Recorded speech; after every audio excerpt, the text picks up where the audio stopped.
சிரிக்கட்டோடு சிரிச்சா நல்லா இருக்கும்.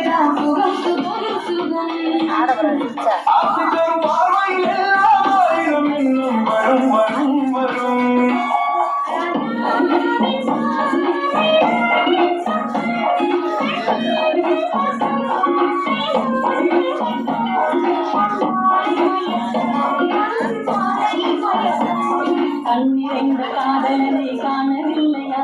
இந்த காதலுக்கு காதல் தோன்றுமா? காலம் போகுமா? இல்லை காத்து காத்து நின்றதுதான் மீதமாகுமா? பாட்டு பாடவா? பாட்டு பேசவா? பாடம் சொல்லவா? பறந்து செல்லவா? பாலினாவா?